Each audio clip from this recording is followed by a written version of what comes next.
And we saw U.S. jobs jumping 115,000 in April. It beats estimates, marking the first back-to-back gain in nearly a year. Joining us now, I'm pleased to say, is the White House Director of National Economic Council, Kevin Hassett. Director Hassett, thank you so much for joining. A strong jobs number, a beat. Let me just get your initial reaction. Right. Well, 2 months in a row now we've had blockbuster jobs numbers. And the really interesting thing is that we look at these things that you guys do too, I'm sure, called heat maps, where you look by category, like where's the green and where's the red. And pretty much it was green across the board.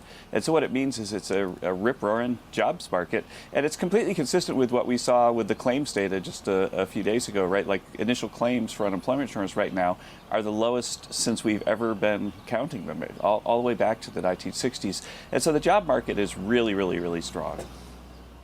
Kevin, part of the issue, though, that people would focus on is the fact that the jobs creation is narrow. It's in issues like healthcare. Meanwhile, we saw financial jobs down, tech jobs down. These are exactly the type of categories you would expect if AI is having an impact on jobs in this economy. Is there a plan from this administration to combat job loss over AI's impact?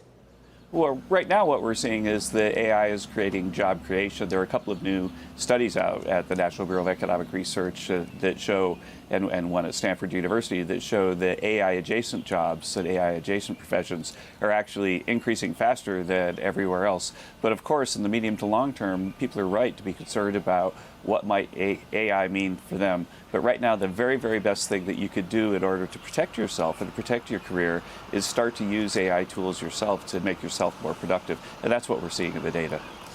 I guess, Kevin, will there be a point where the White House needs to address this? I've talked to many, many people who say that 2028, the election will be centered around AI and what politicians are saying about it. You're already seeing hints of it in 2026. Does there need to be a clear plan going forward if there are huge economic consequences of what AI does? Oh, absolutely. It's something that's being very, very carefully studied by all of government. We've got 5 different work plans, depending on which direction we're going, what topic it is, whether it's AI in the workforce, AI in security, and so on. And these have been underway since President Trump took office, really. And so absolutely, we're working through policy options as we watch the data evolve. But right now, we're reassured to see that AI-adjacent jobs are the ones that are growing the fastest. And so the story that AI is destroying people's jobs right now is not anywhere in the data. But we can imagine things, especially once robots get better and better, then we're going to have more policies to help people reskill and so on. So in the meantime, as you say, the figures are strong for this jobs market. Yes. Doesn't that essentially kill any hopes of a rate cut this year?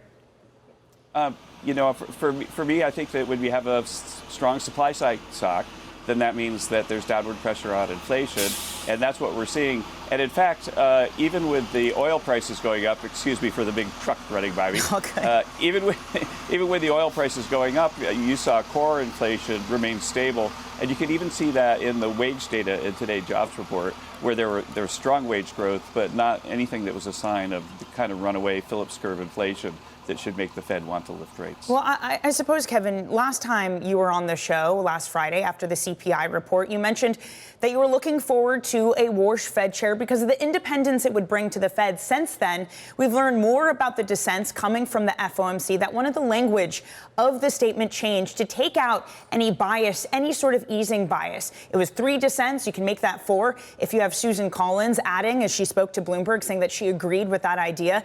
Do you think that this is an FOMC, at least those 4 members, that are gearing up to push back against a Warsh Fed chair? Well, I can tell you speak specifically about Susan Collins. I've known her since graduate school. She's an A-plus economist who goes where the evidence leads.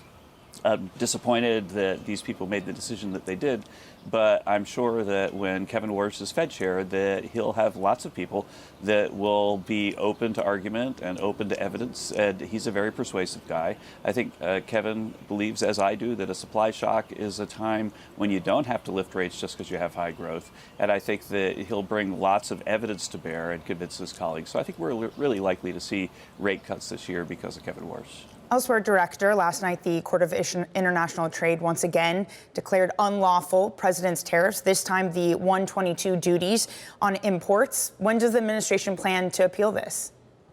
Well, I think that we're studying all our options right now, and Jameson Greer will have a message on that probably later today. Are there any mechanisms in mind to keep those tariffs in place or any other stopgap measures?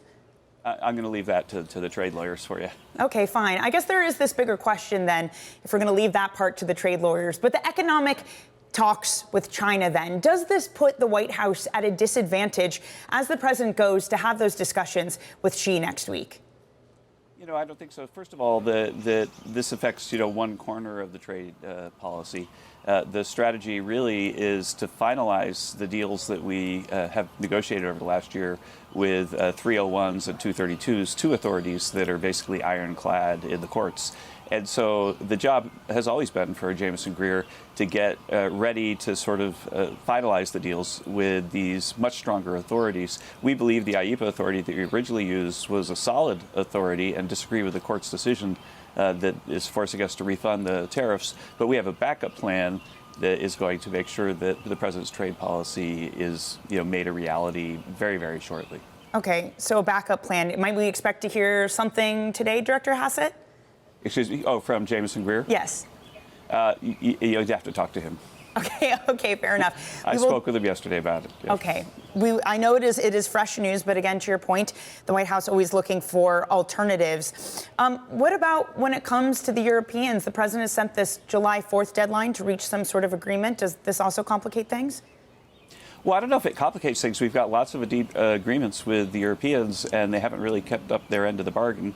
And that has the president pretty frustrated. But my expectation is by the 4th of July that they will. And then we'll have this pro-American, pro-worker trade deal with Europe that has already been negotiated and agreed to.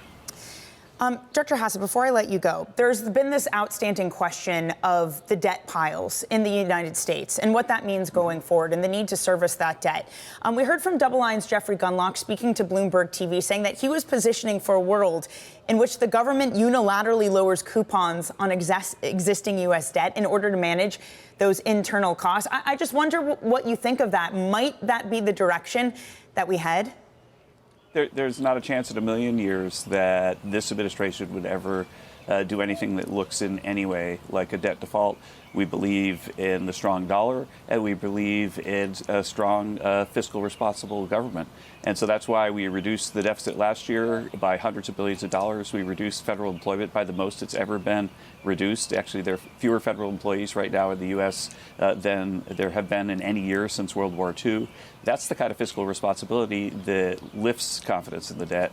And, we're not done yet. And again, with the growth that we're seeing, the growth that was echoed in the reports today and last month, we absolutely are seeing the kind of growth you need as you had in the 90s to get the deficit under control. And that's our plan. So, of course, no way to do a debt default, but might you look at restructuring it again in this way, maybe lowering the coupon, something like that?